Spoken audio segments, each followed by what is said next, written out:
ሰላም ጤና ይስጥልን ተመልካቾቻችን እንደምን ዋላችሁ እንደምን አመሻችሁ ከአንከር ሚዲያ ዝግጅት ክፍል ዜናዎችን ይዤ ቀርብ ያለው መሳይ መኮንን ነኝ። በአማራ ክልል የተለያዩ አካባቢዎች በአገዛዝ ጦርና ፋኖ ኃይሎች መካከል የሚደረገው ውጊያ ዛሬ መቀጠሉ ሰምቷል።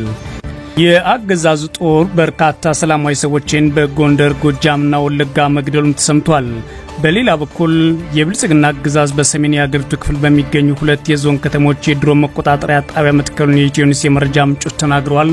በዝርዝር የምናየው ቀዳሚ ጉዳይ ነው። በአዲስ አበባ የብልጽግና አገዛዝ መሪ አብይ አህመድን የጦር ወንጀለኛና በሰብአዊነት ላይ ወንጀል የፈጸመ ነው ማለት ለተቃውሞ አንድ ሰልፍ መውጣቱ ተሰምቷል። ግለሰቡ አገዛዙን ለመቃወም መፈክር ይዞ የወጣ ሲሆን የአገዛዙ ጠቅላይ ሚኒስትር አብይ ከስልጣን ወርዶ ለፍርድ መቅረብ አለበት፣ አብይ አህመድ ሌባና አራጅ ነው ማለት መፈክሩን አሰምቷል። በዝርዝር የምናየው ሌላኛው ጉዳይ ነው። 90% የሚሆኑ ተፈታኝ ተማሪዎች ወድቃቸዋል ብለው ያወጁት ፕሮፌሰር ብርሃኑ ነጋ በመሆኑ ደስተኛ ነኝ ብለዋል። ከዘንድሮ 12ኛ ክፍል ተፈታኞች መካከል 87.2% ወደ ዩኒቨርሲቲ የማያልፉበትን ውጤት አምጥተዋል ያሉት ፕሮፌሰሩም በዚህም ታዲያ እኔ ደስተኛ ነኝ ሲሉ ተደምጠዋል። እንዴት የሚለውን በዝርዝር እናያለን። የአሜሪካ ፕሬዝዳንት ትራምፕ በአዲስ የታሪፍ ጥቃት የንግድ ጦርነት መጀመራቸውን የካናዳው ጠቅላይ ሚኒስትር ለሕዝባቸው አስታወቁም። ጥቃት ሲሰነዘርባችሁ ጦርነት ውስጥ ገባላችሁ ሲሉ ጥቃት ተሰንዝሮብናል ማለት ነው። ጠቅላይ ሚኒስትሩም ካናዳውያን ራሳቸውን ከትራምፕ ጥቃት መከላከል አለባቸው ሲሉ የተደመጡትም። የተወደዳችሁና የተከበራችሁ የኢትዮ ኒውስ ቤተሰቦች ወደ ዝርዝሩ አልፋለሁ፣ አብራችሁን ቆዩ። በአማራ ክልል የተለያዩ አካባቢዎች በአገዛዝ ጦርና ፋኖ ኃይሎች መካከል በቀጠለው ውጊያ የአገዛዝ ጦር በርካታ ሰላማዊ ሰዎችን በጎንደር ጎጃምና ወለጋ መግደሉ ተሰምቷል። በሌላ በኩል የብልጽግና አገዛዝ ጦርነት ማስቀጠሉን ቀጥሎ ያለ ሲሆን አሁን ላይ በሁለት የአገሪቱ ክፍል በሚገኙ ሰሜናዊ ከተሞች ላይ የድሮን መቆጣጠሪያ ጣቢያዎችን መትከሉን ደግሞ የመረጃ ምንጮች ለሚዲያችን ተናግረዋል። በዛሬው ዕለት ነሐሴ 17 2018 ዓ.ም በኩል ጎጃም ቀጠና በተከፈተው ውጊያ ከፍተኛ ሰብአዊና ቁሳዊ ጉዳት መድረሱን የፋኖ የመረጃ ምንጮች ተናግረዋል። የፋኖ ኃይሎች ዛሬ ከጠዋት ጀምሮ በጎጃም ቀጠና በዳንግላ ዙሪያ ወረዳ የሚገኙ የአገዛዝ ጦር ላይ የማጥቃት ውጊያ መክፈታቸው የተናገሩት የመረጃ ምንጮቹ በውጊያው በርካታ የአገዛዝ ጦር አባላት ተገድለዋል ብለዋል። የብልጽግና አገዛዝ ከትላንት ምሽት ጀምሮ የፋኖ ኃይሎች ከበባ እያደረጉብኝ ነው በሚል በዳንግላ ወረዳ ከተማ ዙሪያ መሳሪያ ሲተኩስ እንደቆየ አካባቢ መረጃ ምንጮች ተናግረዋል። በዛሬው ዕለት ጠዋት ጀምሮ ታዲያ የፋኖ ኃይሎች በከተማ ዙሪያ አቫራ አካባቢ ካምፕና ምሽግ ሰርቶ የሚገኙ የአገዛዝ ጦር ላይ ውጊያ መክፈታቸው ነው የመረጃ ምንጮች የተናገሩት። የፋኖ ኃይሎች በዚህ ውጊያ በርካታ የአገዛዙ ጥቆችን መያዛቸው የታወቀው ውጊያው ይህ ዘገባ እስከተጠናከረበት ድረስ መቀጠሉን የፋኖ የመረጃ ምንጮች ለሚዲያችን ተናግሯል። በተመሳሳይ በምስራቅ ጎጃም ዞን ነማይ ወረዳ ለተከታታይ ቀናት በቀጠለው ውጊያ 150 በላይ የአገዛዙ ጦር አባላት የሞትና የአካል ጉዳት ደርሶባቸዋል ሲሉ የፋኖ ኃይሎች አስታውቀዋል። ከነዚህ መካከል ከመቶ በላይ የሚሆኑ የአገዛዙ መከላከያ አባላት ናቸውም ተብሏል። ከነሐሴ 10 2018 ዓ.ም ጀምሮ በእነማይ ወረዳ ዲማ ከተማና ለምጨን አካባቢ በአገዛዙ ጦርና ፋኖ ኃይሎች መካከል ከባድ ውጊያ መደረጉን አፋብን ቴዎድሮስ እዝ ሁለተኛ አስታውቋል። የአገዛዙ ጦር በተለይም ለምጨን መስመር ጎተራ ወይም ጠልማ ዲንሳና ቦርቦር በተባሉ አካባቢዎች ከባድ መሳሪያዎችን በመጠቀም በሰላማዊ ነዋሪዎች ላይ ጉዳት አርሷልም ተብሏል። በቀጠናው ለቀናት ሲደረግ የቆየው ውጊያ የፋኖ ኃይሎች ዲማ ጊዮርጊስ ከተማ አካባቢ ላይ በከፈቱት የመልሶ ማጥቃት ውጊያ የአገዛዙ ጦር ከፍተኛ ሰብአዊና ቁሳዊ ጉዳት አስተናግዶ ከአካባቢው ለመሸሽ ተገደዋል ሲሉ ነው የፋኖ የመረጃ ምንጮች ለሚዲያችን የተናገሩት። በአካባቢው ለተከታታይ ቀናት በተደረገ ውጊያ ከ150 በላይ የአገዛዙ ጦር አባላት የሞትና የአካል ጉዳት ደርሶባቸው ሲሆን ጥቂት የፋኖ አባላት ጉዳት ደርሶባቸዋል ያሉት የመረጃ ምንጮቹ። በሌላ በኩል የብልጽግና አገዛዝ በሰሜን የአገሪቱ ክፍል በሚገኙ ሁለት የዞን ከተሞች የድሮን መቆጣጠሪያ ጣቢያ መትከሉን የኢትዮ ኒውስ የመረጃ ምንጮች ተናግረዋል። አገዛዙ ከፍተኛ የጦር ኃይሉን ወደ ሰሜን ማንቀሳቀሱና አዳዲስ የድሮን መቆጣጠሪያ ጣቢያዎች ማቋቋሙን ከወራት በፊት መዘገባችን የሚታወስ ሲሆን አሁን ላይ አገዛዙ በሁለት የዞን ከተሞች ላይ መቆጣጠሪያ ጣቢያ መትከሉን የመረጃ ምንጮቹ አረጋግጠዋል። በዚህም የብልጽግና አገዛዝ በሰሜን ወሎ ዞን ወልዲያ ከተማና በሰሜን ጎንደር ዞን ድባርቅ ከተማ አዳዲስ የድሮን መቆጣጠሪያ ጣቢያዎችን አቋቁሟል ሲሉ ነው የመረጃ ምንጮቹ የተናገሩት። ይህ በእንዲህ እንዳለ የአገዛዙ ጦር በርካታ ሰላማዊ ሰዎች በጎንደር ጎጃምና ወለጋ መግደሉን የኢትዮ ኒውስ የመረጃ ምንጮች ተናግሯል። በጎጃም እነማይ ወረዳ ከተደረገው ውጊያ ጋር ምንም ተሳትፎ ያልነበራቸው ሰላማዊ ሰዎች ለምጨንና ዲማ አካባቢ መገደላቸውን የመረጃ ምንጮች ነግረውናል። በተመሳሳይ በደቡብ ጎንደር ዞን ማህደረ ማርያም ከተማ ጋሻው ፍሳም ብሬ አንሙትና ጥጋቡ ንጉሴን ጨምሮ 10 ሰላማዊ ሰዎች በአገዛዙ ጦር መገደላቸውን ነዋሪዎች ተናግረዋል። በተመሳሳይ እንዲሁም በምስራቅ ወለጋ ዞን አንገር ጉትን ከተማ የቤተ ክርስቲያን አገልጋዮች ጨምሮ በርካታ ሰላማዊ ነዋሪዎች በአገዛዙ ጦር ግድያ፣ የቤት ቃጠሎና ዝርፊያ እየተፈጸመባቸው እንደሚገኝ የመረጃ ምንጮች ነግረውናል። በአገዛዙ ጦር ጉዳት ከደረሰባቸው ተቋማት መካከል ሌሊ ተክለ ሃይማኖት ቤተ ክርስቲያን ይገኙበታል ያሉት የመረጃ ምንጮቹ በተለይም አንድ ወደ ሻሾበር ከተማ ላይ ከፍተኛ ውድመት ደርሷል ብለዋል። በአካባቢው ህጻናት፣ ሴቶችና አረጋውያን ጨምሮ ሰላማዊ ሰዎች መገደላቸውን የመረጃ ምንጮቹ ለኢትዮ ኒውስ አክለው ተናግረዋል። በአዲስ አበባ የብልጽግና አገዛዝ መሪ አብይ አህመድን የጦር ወንጀለኛና በሰብአዊነት ላይ ወንጀል የፈጸመ ነው በማለት ተቃውሞ አንድ ሰው ሰልፍ መውጣቱ አነጋጋሪ ሆኗል። ግለሰቡ አገዛዙ ለመቃወም መፈክር ይዞ የወጣ ሲሆን የአገዛዙ ጠቅላይ ሚኒስትር አብይ አህመድ ከስልጣን ወርዶ ለፍርድ መቅረብ አለበት፣ አብይ አምባገነንና ሌባ እንዲሁም አራጅ ነው ማለት መፈክሩን አሰምቷል። የብልጽግና አገዛዝ በፈጸመው አፈና ትንፋሽ ካሳጣቸው የአገሪቱ አካባቢዎች አንዷና ቀዳሚ የሆነችው መዲናው አዲስ አበባ አንድ ግለሰብ ተቃውሞውን አሰምቶባታል። ግለሰቡ እጅግ የከፋ አፈና በሚደረግበትና ህዝብ በከፍተኛ የፍርሃት ቆፈን ውስጥ ባለበት በአሁኑ ወቅት ብቻውን የተቃውሞ ጽፎችን ይዞ አደባባይ ወጥቷል።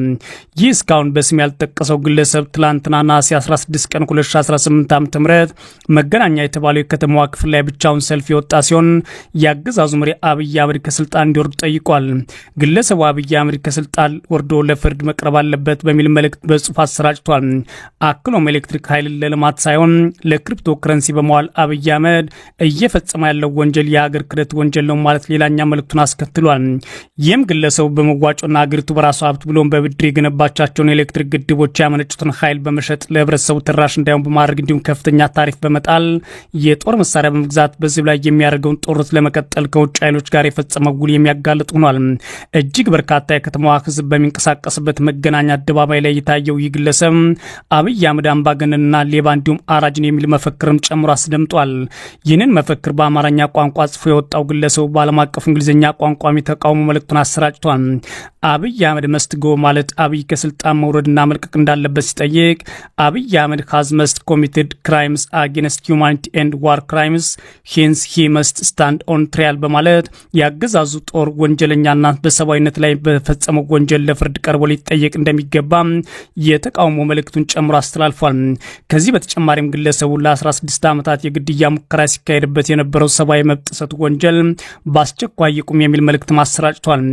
አገዛዙ በመላ አገሪቱ በምድርና በአየር በሚያደርገው ጦርነት የዜጎች ግድያ አስፋፍቶ በመቀጠለበት በዚህ ወቅት ለተቃውሞ የወጣው ግለሰቡ አብይ አህመድ አምባገነን ገዳይና አራጅ ነው ማለት መልእክቱን ያስተላለፈ ሲሆን ያገዛዙ አደረግኩት ያለውን ምክክር መቋጫ ላይ ነኝ ብሎ ድግስ ደግሰው በዋለበት ቀንና ባለበት በቅርብ ርቀት የተደረገ አስገራሚ የብት ጥያቄ ለብዙዎቹ መነጋገሪያ ሆኗል።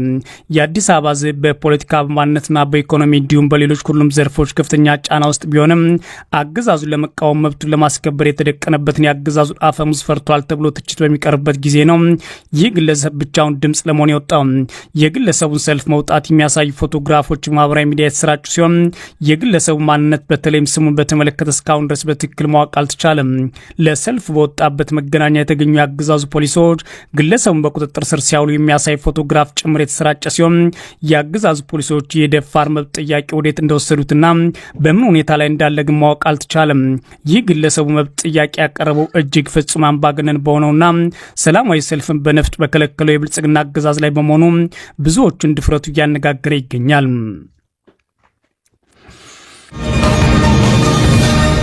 90% የሚሆኑ ተፈታኝ ተማሪዎች ወድቃቸዋል ብለው የተናገሩት ፕሮፌሰር ብርሃኑ ነጋ ይህ ውጤት አስደስቶኛል ብለዋል። ከዘንድሮ 12ኛ ክፍል ተፈታኞች መካከል 87.2% ወደ ዩኒቨርሲቲ የሚያሳልፍ ውጤት ማምጣት አልቻሉም የሚሉት የአገዛዙ ሚኒስትር ፕሮፌሰር ብርሃኑ ነጋ በዚህ ደስተኛ ነኝ ብለዋል። ፕሮፌሰር ብርሃኑ ነጋ የሳቸው ስሜት ለምን ደስተኛ እንደሆነ ሲያብራሩ አሁን ላይ የሚወድቁት ተማሪዎች ቁጥር እየጨመረና የሚያልፉትም ቢሆን ትንሽ መጠን እያሳየ መሆኑን ይላሉ። በዘንድሮ 12ኛ ክፍል ሀገር አቀፍ መልቂያ ፈተና ላይ ዘገው ውጤት በአብዛኛው ደስተኞች ሲሉ የተናገሩት የብልጽግናው ትምህርት ሚኒስቴር ብርሃኑ ነጋ ናቸው። ሚኒስትሩ ይህን ያሉት ከተፈታኝ ተማሪዎች መካከል 87.2% ወደ ዩኒቨርሲቲ የሚያሳልፋቸውን ውጤት ማምጣት ሳይችሉ በቀሩትና 565 ትምህርት ቤቶች አንድም ተማሪ አለማሳልፋቸውን ካስታወቁ በኋላ ነው። ፕሮፌሰር ብርሃኑ የትምህርት ሚኒስትር ኃላፊነትን ከተረከቡ ወዲህ ለአምስተኛ ጊዜ የተካሄደው የ12ኛ ክፍል ማጠናቀቂያ ፈተና ውጤት ያሳወቁት ትላንት ቅዳሜ ነሐሴ 16 2018 ነበር። ይህ ሀገር አቀፍ ፈተና ለመውሰድ በአጠቃላይ ተመዝግበው ከነበሩ ተማሪዎች ውስጥ 13750 ያሉ አለመፈተናቸውን በትላንቱ የሚኒስትሩ መግለጫ ተነግሯል። ባለፈው ሰኔ ወር መጨረሻ በበይነ መረብ በሐምሌ ወር መጀመሪያ ላይ ደግሞ በወረቀት አማካኝነት የተሰጠው ፈተና የወሰዱት የ12ኛ ክፍል ተማሪዎች ብዛት 550210 ነው ተብሏል። ከነዚህ ተፈታኞች መካከል ወደ ዩኒቨርሲቲ ማሳለፍ የሚያስችለውን ውጤት 50 በመቶና ከዛ በላይ ውጤት ያስመዘገቡት ታዲያ 70 ተማሪዎች ብቻ ናቸው ብለዋል ፕሮፌሰር ብርሃኑ። በዚህ መሰረት ዘንድሮ ለዩኒቨርሲቲ ያለፉ ተማሪዎች ምጣኔ 12 በመቶ ሆኗል ይላሉ። ብርሃኑ ነጋ ጨምሮም የትምህርት ሚኒስቴር ኃላፊነት ከተረከቡ በኋላ ካለፈው 5 ዓመት ወዲህ ወደ ዩኒቨርሲቲ የሚያልፉ ተማሪዎች ምጣኔ 15 በመቶ እንኳን መሻገር አልቻለም ሲሉ አስታውቋል። የ12ኛ ክፍል ሀገር አቀፍ ፈተና ከሚወስዱ ተማሪዎች መካከል ከ15-20 በመቶ ያሉትን ወደ ዩኒቨርሲቲዎች እንደሚያልፉ ማድረግ የሚቻል ከሆነ በጣም ትልቅ እድል ነው ሲሉ የሚያብራሩት ፕሮፌሰር ብርሃኑ ነጋ ቀሪዎቹስ ምንድነው ዕጣ ፈንታቸው ለሚለው ግን ምንም መልስ የላቸውም። እሳቸው ይህንን ውሳኔ ቢወስኑም በአገሪቱ ባለው ጦርነት ምክንያት እየታፈሱ ሆነ በውዴታ ካላይ መብታቸውን ለማስከበር ለህልውና ትግል አብዛኛዎቹ በጦርነት እየተሳተፉ ይገኛሉ። የትምህርት ሚኒስትሩ ይህንን አባባላቸውን በትላንት ጋዜጣዊ መግለጫ ላይ ከዚህ በፊት እንዳሉት በጣም ትልቅ የሚባል ውጤት ነው የመጣው ማለት አስተጋብተውታል። ዘገባው ትልቅ በሚባሉ ሀገራት የሚገኙ ተማሪዎች እንኳን የሚያሳልፉት 23 በመቶ ነው ሲሉ የሚጠቅሱት ብርሃኑ ነጋ አሁን ግን ከ15-20 በመቶ ባለው ሬንጅ ውስጥ ናቸው የኛ ተማሪዎች ሲሉ ተናግረዋል። የትምህርት ሚኒስትሩ ግባቸው መሆኑን ቢናገሩም እንዳለፉት ዓመታት ሁሉ በትላንት መግለጫው 100 በመቶ ተማሪዎች ማሳለፍ የቻሉ ትምህርት ቤቶች ጉዳይ አንስተው መናገራቸው ሰምቷል። ብርሃኑ ነጋ ምንም ያልፉ ተፈተኑባቸው አካባቢዎችን በአገሪቱ ክፍል ውስጥ በበጀት የሚያስተዳድሩ የትምህርት ሚኒስቴር ሲሆኑ 88 ትምህርት ቤቶች ደግሞ ሙሉ ለሙሉ ተማሪዎችን አሳልፈዋል ብሎ መናገራቸውን ኢትዮጵያ ኢንሳይደር ዘግቧል። የአሜሪካ ፕሬዝዳንት ትራምፕ በአዲስ ታሪፍ ጥቃት የንግድ ጦርነት ጀምረውብኛል ሲሉ የካናዳው ጠቅላይ ሚኒስትር ለሕዝባቸው ተናግረዋል። የካናዳው ጠቅላይ ሚኒስትር ማርክ ካርኒ አሜሪካ የጣለችውን አዲስ የታሪፍ ናዳ ካናዳን ለመጉዳትና ለመከፋፈል የተነደፈ የተሳሳተ ስሌት ነው ብለዋል። ጠቅላይ ሚኒስትሩን ያሉት አርብ ዕለት የንግድ ድርድር ከተቋረጠ በኋላ ነው ይላል ቢቢሲ። ትራምፕ በድርድሩ ከካናዳ ብዙ መጠየቃቸውና በእነርሱ በኩል ግን ትንሽ ማቅረባቸውን የተናገሩት ካርኒ አሁን ላይ አሜሪካና ካናዳ በንግድ ጦርነት ውስጥ ናቸው ሲሉ ተናግረዋል። ጥቃት ሲሰነዘርባችሁ ጦርነት ውስጥ ገባላቸው፣ ጥቃት ተሰንዝሮብናል ሲሉም ለህዝቡ አስታውቀዋል። በዚህ ምክንያት ከመስከረም 8 ጀምሮ በብረት፣ በወተት፣ በኤሌክትሮኒክስ እቃዎችና በመሳሰሉት ላይ ሀገሪቱ የሚገቡ ምርቶች ላይ በአሜሪካ ታሪፍ ልክ ቀረጥ በመጣል ምላሽ እንደሚሰጡ አረጋግጠዋል። የንግድ ውይይቱ መቋረጥ በሁለቱ ሀገራት መካከል ያለውን የንግድ ግንኙነት የሚያባብስ ይሆናል። ወደ መፍትሄ የሚወስድም ግልጽ መንገድ የለም ይላል ቢቢሲ። የአሜሪካ ፕሬዝዳንት እስካሁን በጉዳዩ ላይ የሰጡት አስተያየት የለም። ካርኒ ያቀረቡትን ሁሉ መቀበል አንችልም፣ የጠየቁትን ሁሉ አንሰጥም ብለዋል።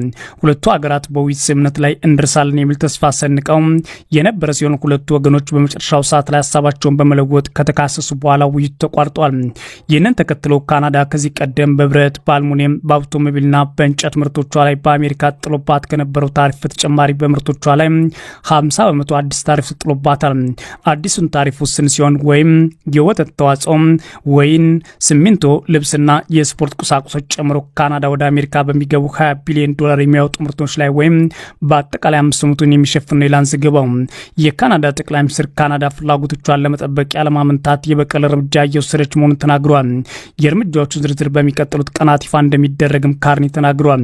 ወግ አጥባቂ ተቃዋሚዎችን ጨምሮ በካናዳ የሚገኙ ሌሎች የፌዴራል ፓርቲዎች መሪዎቹ ለጠቅላይ ሚኒስትሩ ድጋፍ ሰጥተዋል።